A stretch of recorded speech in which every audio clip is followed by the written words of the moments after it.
Como não havia tempo para uma resposta humana, o Carney Seawees agiu por conta própria e foi bem sucedido. A 03 Horror Local, do dia 16 de dezembro de 2023, no Mar Vermelho. Apesar de silenciosos, os tripulantes do USS Carney já tinham experiência em combate.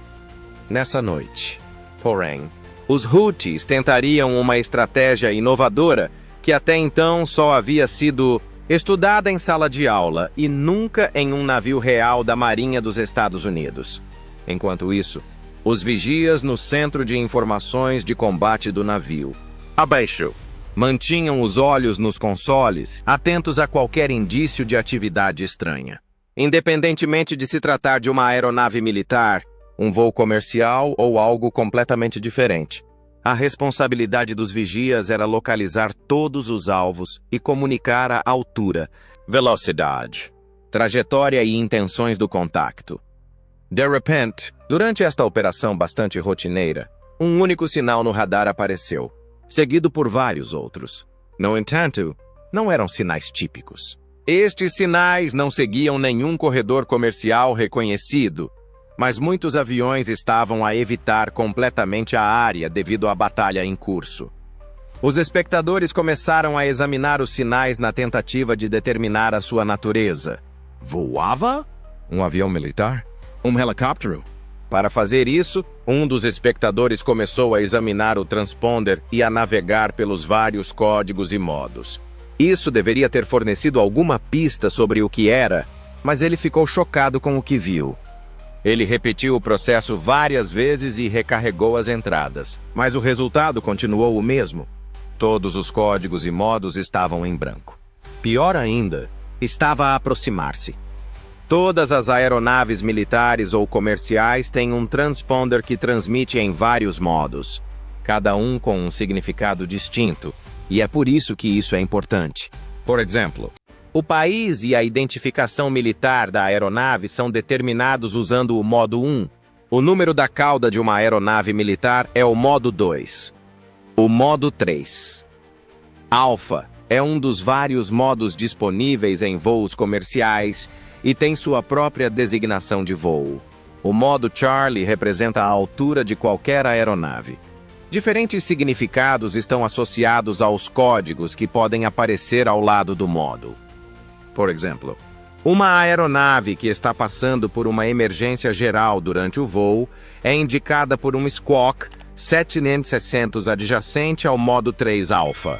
No entanto, existe um problema grave se você não tiver nenhum deles e ainda estiver recebendo um bom sinal no radar. Uma coisa ficou óbvia para os espectadores quando perceberam que nenhuma das comunicações recebidas tinha modos ou códigos. Algo terrível estava prestes a acontecer. A velocidade de cada contacto era de aproximadamente 100 nós, tornando-os muito lentos para serem mísseis. Podiam ser helicópteros, mas este era o único método para ter a certeza. O instrumento na lateral deste navio é conhecido como Slick 32. Ele serve como os olhos e ouvidos de Carney para analisar e reconhecer radares. Isso se deve ao fato de que sempre haverá algum tipo de radar em operação, seja um navio, avião, míssil ou helicóptero.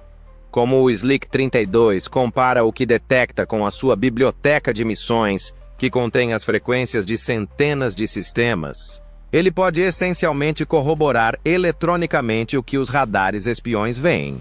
Ele pode procurar frequências nas bandas de 2 a 18 GHz, em alcances de mais de 200 milhas náuticas. Na vida real, isso significa que tem uma identificação positiva. Se um espião deteta um contacto a 150 milhas de distância que está a emitir códigos militares e tem um radar conhecido de um veículo específico. Mas estes contactos estão a voar descontroladamente num grande grupo, não têm radares a gerar nada e não estão a emitir quaisquer modos ou códigos. Portanto, só pode indicar um enxame de drones.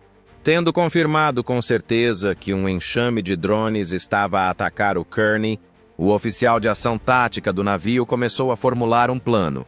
Mas o tempo era essencial.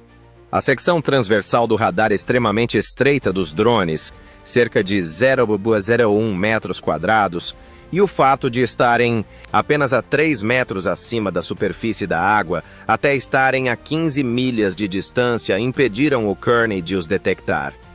O primeiro Shahed colidiria diretamente com o lado do navio em menos de 7 minutos a essa distância. Além disso, era forte o suficiente para destruir o radar e o equipamento de comunicação do mastro do navio, forçando-o a abandonar o alimentador, mesmo que a sua ogiva pesasse apenas cerca de 45 quilos. E eles não podiam permitir que isso acontecesse. Como havia várias abordagens dos drones, o tal optou por lidar primeiro com o grupo maior antes de se concentrar nos menores. Ao lado do lado estribordo, o tal optou por disparar esta arma contra o maior conjunto de 8 drones, que transportavam 0,90 relativos. O míssil que você está vendo emergir da célula de lançamento vertical é conhecido como Standard Missile 2, AWSM-2. A defesa aérea naval depende muito deste míssil. Os drones Shahed 136 serão interceptados em cerca de 30 segundos a Mach 3 WMIN. Além disso, embora possa parecer insensato, é uma decisão sensata usar um míssil que custa cerca de 2 milhões de dólares para destruir objetos que valem menos do que um G-Wagon no total. Como cada drone tem uma secção transversal de radar muito modesta, se um número significativo deles for removido, o seu RCS combinado será tão grande quanto um míssil de grande porte, facilitando a sua detecção pelo SM-2. Isso ocorre porque o SM-2 ativa o seu buscador ativo para fazer com que ele voe a poucos segundos do alvo à medida que se aproxima nos últimos metros, com uma carga útil que contém cerca de 10 fragmentos de metal dispersos num raio efetivo de 7,000 metros quadrados. Um SM-2 pode facilmente destruir este grupo considerável de drones num único disparo, sem a necessidade de um segundo disparo. Mas era exatamente isso que os Houthis queriam, destruir este primeiro grupo. Para confundir a vítima, o adversário utilizará uma variedade de táticas durante os ataques em enxame. Um método consiste em lançar drones isca desarmados em grandes grupos. O alvo. Neste exemplo, o navio norte-americano concentrar-se-á, portanto, primeiro no grande grupo. No entanto, poderá não perceber o verdadeiro perigo, que são os drones solitários que voam descontroladamente de diferentes direções. No entanto, um contra-torpedeiro norte-americano não é uma embarcação típica. A marinha de uma nação menos competente poderia ser dominada por isto, mas a tripulação do Kearney utilizá-lo-á como mais um alvo de treino antes de passar para o próximo perigo. Mesmo após eliminar o maior grupo de drones, 6 drones solitários continuaram a chegar pela frente e por trás. Como os navios só podem disparar mísseis em uma direção geral, o capitão teria que decidir se seria atingido na popa, o que provavelmente danificaria o sistema de direção, ou na ponte, o que danificaria o comando e o controle. No entanto, os conjuntos trifásicos do Kearney fornecem cobertura de 360 graus para o Spy Radar, permitindo que o navio dispare contra o drone solitário que se aproxima por trás, mantendo o foco da proa nos 5 drones à sua frente. Tudo isso graças a esta arma. Chama-se RIM-162 Evolved Sea Sparrow Missile, dentro de uma única célula VLS. Contra-torpedeiros como o Kearney transportam este míssil no que é conhecido como pacotes quádruplos, que são compostos por 4 conjuntos de mísseis. Estes mísseis são referidos como armas de defesa pontual, devido ao seu curto alcance de 27 milhas náuticas e a sua velocidade inicial de Mach 4. Estes SM, em contraste com os mísseis SM-2, têm uma característica única que os torna ideais para eliminar alvos rápidos perto do navio. O navio pode iluminar os drones assim que o SM sai da sua célula VLS, graças a uma capacidade chamada Homing All the Way, orientação total. Isto significa que o míssil não perde milésimos de segundo a tentar orientar-se em direção ao alvo depois de estar no ar. Dirigiu-se diretamente para o drone assim que saiu do navio e funcionou na perfeição. De uma das suas células VLSA ré, um único SM disparou enquanto o Carney continuava a enfrentar os 5 drones que se aproximavam pela frente, sem sequer fazerem manobras evasivas. Os drones Shawhead continuaram a voar pelos seus pontos de referência pré-planeados, porque não havia nenhum operador disponível para mover manualmente o drone para fora do perigo. No entanto, não foi possível desviar-se do SM, que realizou uma manobra terminal de 50G a partir de cima, destruindo completamente este drone. Mas mesmo com essa vitória, mais 5 drones ainda estavam destruindo o Carney, que estava a apenas 5 milhas da sua proa. Felizmente, porém, essa arma estava apontada diretamente para eles. Consegue ver o grande canhão na proa do navio que parece artilharia? A 17 quilômetros acima do nível do mar, o canhão MK-45 de 5 polegadas pode disparar projéteis a até 10 milhas de distância. Esta arma de fogo antiga ainda é capaz de produzir tiros bastante poderosos, com um tambor interno que pode conter até 20 cartuchos. No entanto, não está a disparar o cartucho que está a considerar. Cartuchos de treino inertes. Cartuchos de detonação de alta explosão. Cartuchos de sinalização e quase meia dúzia de tipos adicionais de munições podem ser disparados pelo canhão de 5 polegadas, mas nenhum deles é muito eficaz contra enxames de drones. Isto deve-se ao fato de que a tripulação não será atingida diretamente ao atingir alvos como o Shawhead. Chegar a poucos metros do alvo é a sua melhor opção. No entanto, é muito mais difícil fazer isso. Isto é, a menos que sejas um supercomputador. Os supercomputadores nos sistemas de comando e decisão realizam milhões de cálculos por segundo. Estes calculam o número de segundos que a tripulação precisa para ajustar o fusível destas munições com base na rota atual, velocidade, altitude e dados de trajetória passados do alvo. São conhecidas como MK-49 Controlled Variable Timing Rounds, munições de tempo, variável controlado MK-419, e reduzirão estes Shawheads a destroços na superfície da água. Este projétil só precisa chegar a 100 metros do alvo para causar danos e a 50 metros para destruí-lo completamente. Ele contém aproximadamente 7 kg de explosivos. O canhão de 5 polegadas ajusta-se automaticamente ao fusível apropriado antes de dispará-lo para a brecha. Por isso nem precisa acertar diretamente. Cada projétil inclui um fusível na parte superior. Como não há necessidade de usar um instrumento específico, medir, verificar 2 vezes e depois carregar, isso acelera substancialmente as coisas e elimina o erro humano. Durante combates prolongados, os marinheiros no Deep Mag podem simplesmente recarregar o tambor de 20 cartuchos e disparar a partir do elevador de munições, e foi um sucesso maravilhoso. Por um curto período, no entanto, os artilheiros baixaram freneticamente as munições de alto explosivo com munições CVT, assim que o navio deu o alarme geral no início do combate, pois não previam ter de disparar munições CVT. O TAU ordenou que a arma disparasse quando os drones estavam a apenas 5 milhas do Carney, com a pistola agora totalmente carregada com munições CVT. 5 tiros CVT foram disparados contra o alvo pelo Carney em questão de segundos.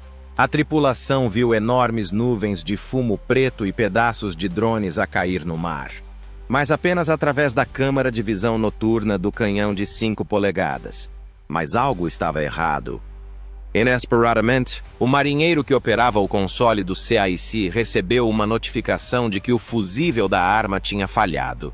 Considerando o quão pouco essa função é utilizada, isso era normal. Foram necessárias várias rodadas antes que ele quebrasse. As balas CVT eram quase inúteis porque o canhão de 5 polegadas não conseguia acionar os fusíveis corretamente. Felizmente para a tripulação, houve um resultado final. Há um R2-D2 armado atrás do suporte de 5 polegadas, conhecido como Sistema de Armas de Curto Alcance, AUCDAWS, na sigla em inglês. Os contratorpedeiros com a configuração carne terão um CWIS à frente e outro à ré. A tripulação usará o CWIS à frente para eliminar os 2 últimos drones nesta batalha. O tempo é limitado, faltando apenas alguns segundos para a colisão. No entanto, isso é tudo o que o CWIS precisa. O CWIS opera independentemente de outros sistemas de combate a bordo.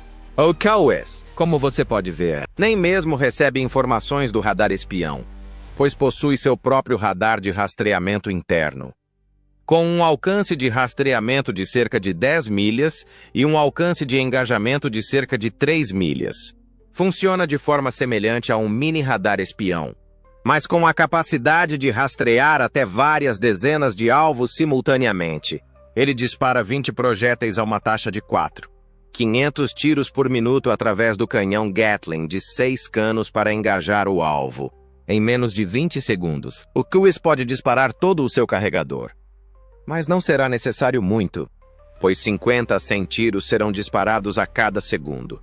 O facto de poder fazer tudo isso sem que um humano precise sequer apertar um botão é o aspecto mais absurdo. Existem vários modos de operação para o CWIS, apesar do que muitas pessoas pensam. Com tantos alvos a aproximarem-se de todas as direções, o tal provavelmente instruiu o CWIS para converter para um modo conhecido como modo automático de guerra antiaérea, ao AAD-Auto. Neste modo, o CWIS opera de forma completamente independente. Ele disparará contra qualquer coisa que se aproxime do navio com rapidez suficiente, se o seu radar a detectar. Quando o humano é retirado do lubrificante, o CWIS pode disparar imediatamente contra os alvos. Também não há tempo a perder numa batalha com apenas alguns segundos restantes. O famoso som BRT é emitido pelo CWIS quando os 2 últimos drones se aproximam a menos de 2 milhas do navio. Não é tão impressionante quanto o A-10 da Força Aérea, mas ainda é uma ótima arma que destrói esses drones em questão de segundos. Depois de remover os 2 drones finais, a tripulação verifica cuidadosamente todos os sensores em busca de outros alvos. A tripulação manobra o Slick 32 em busca de sinais reveladores do radar de orientação de um míssil, enquanto o espião fica atento a um possível ataque com mísseis. Isto deve-se ao fato de as operações com drones serem frequentemente seguidas por ataques com mísseis e vice-versa, num esforço para confundir e desorientar o alvo. No entanto, a tripulação do Carne não é uma tripulação típica. Eles já foram testados e provaram o seu valor em combate. Além disso, a tripulação irá travar cerca de 51 combates durante a sua missão de 2023-2024. Algo que os Houthis irão em breve descobrir. O confronto entre 12 drones Houthis e um navio da Marinha dos Exércitos de Deus foi mais do que um simples conflito tático. Foi um forte lembrete de como a guerra assimétrica está a se desenvolver em ambientes marítimos. Durante muitos anos, enormes marinhas estatais que operavam porta-aviões, cruzadores e contratorpedeiros controlaram o oceano aberto. Para ameaçar até mesmo as forças militares mais sofisticadas do mundo, organizações como os Houthis estão agora a usar drones relativamente baratos como armas. Vários factos importantes ficaram claros com este encontro. Para começar, o panorama das ameaças evoluiu. Hoje em dia, os comandantes navais têm de lidar com ataques em massa de enxames de drones que podem ser lançados de quase qualquer lugar, incluindo barcos de pesca, veículos costeiros e bunkers secretos nas profundezas do território controlado pelos rebeldes. Estes drones mais avançados, que frequentemente transportam explosivos ou estão equipados com equipamento de vigilância, podem até mesmo escapar às defesas dos navios, empregando manobras evasivas e interferência no GPS. Em segundo lugar, os Estados Unidos. A reação da Marinha demonstra a potência das defesas em várias camadas. Para interceptar os drones Houthis, a Marinha utilizou todas as armas à sua disposição, incluindo contramedidas de guerra eletrônica, armas COS, Close-in Weapon System, e detecção por radar de longo alcance. Mas a rapidez e precisão da tripulação na resposta foram a verdadeira vitória. O erro humano poderia ter custado vidas ao lidar com 12 ameaças ao mesmo tempo em um período de tempo limitado. No entanto, o treino foi eficaz. Não houve baixas entre os marinheiros e todos os drones foram destruídos. Mais significativamente, isso forneceu uma prova de conceito para a doutrina da Marinha dos Exilzeus na era dos drones. Como a China, o Irão e outros intervenientes a observar atentamente, este episódio transformou-se num exemplo vivo do que os Estados Unidos são capazes quando sob pressão. Demonstrou como mesmo ataques bem planeados podem ser derrotados através da redundância defensiva, da tomada rápida de decisões de comando e da coordenação contra múltiplas ameaças. A mensagem estratégica para o Irão foi muito óbvia. O Irão tem utilizado frequentemente os Houthis como força de ataque proxy na área, apoiados e armados por Teherã. Provavelmente, eles estavam a tentar testar os limites da capacidade e contenção americanas ao disparar uma dúzia de drones contra um navio dos Dewadoi. No entanto, essa história foi virada de cabeça para baixo pelo desfecho limpo e sem vítimas. Em vez de demonstrar fraqueza, os Estados Unidos projetaram força. O Irão e os seus aliados sofreram um revés na reputação, além do ataque fracassado. Além disso, os resultados dos DEWA já começaram a ter impacto no projeto de navios e nas escolhas de aquisição neste caso, para capacidades anti-drones mais fortes, novos porta-aviões, contra-torpedeiros e até navios de combate litorâneos estão a ser avaliados. O uso de sistemas de mira assistidos por IA e armas de energia direcionada, como lasers, agora é essencial para as operações. Em combates navais futuros, a Marinha vê cada vez mais a defesa contra drones como um elemento-chave da missão, em vez de um papel de apoio. Além disso, a necessidade de coordenação da coligação para a defesa contra drones está a tornar-se cada vez mais evidente. Embora o navio norte-americano, neste caso, tenha operado de forma autônoma, os satélites, os aliados regionais e os aviões de observação certamente forneceram as informações que localizaram os locais de lançamento dos drones. Ao partilhar assinaturas de radar, informações de rastreamento de alvos e sinais de alerta precoce entre plataformas e países, o sucesso desta missão destaca a necessidade de interoperabilidade. Este incidente tem ramificações diplomáticas, além das militares. O desempenho da Marinha tranquilizou vários países do Golfo que há muito duvidavam da determinação dos Estados Unidos. Diante das tensões entre Israel e o Irão e da instabilidade mais ampla no Médio Oriente, os Estados Unidos provaram que ainda são capazes de servir como espinha dorsal da segurança regional. Isso pode persuadir a Arábia Saudita, os Emirados Árabes Unidos e, possivelmente, o Egito a reinvestir em alianças com Washington, em vez de se protegerem contra a Rússia ou a China. Além disso, há o impacto psicológico. É desanimador para os combatentes e estrategas Houthis testemunhar a destruição de todos os 12 drones sem que um único americano tenha sido morto. A mística da resistência e do martírio em que organizações como os Houthis se baseiam é abalada. Em termos reais, isso esgota o seu escasso arsenal aéreo. Atores não estatais não têm recursos para adquirir drones. Perder uma dúzia numa única noite é um grande revés. Essencialmente, há várias batalhas nesta ocasião. O futuro da guerra marítima está em causa, em áreas disputadas. Trata-se de como as grandes potências retratam a estabilidade e como as forças armadas contemporâneas precisam de se ajustar a ameaças dispersas. Os oceanos já não são refúgios seguros, e esse é o aviso mais importante. Estas são áreas disputadas, e a guerra pode eclodir rapidamente, de forma discreta e sem aviso prévio. Por agora, adeus!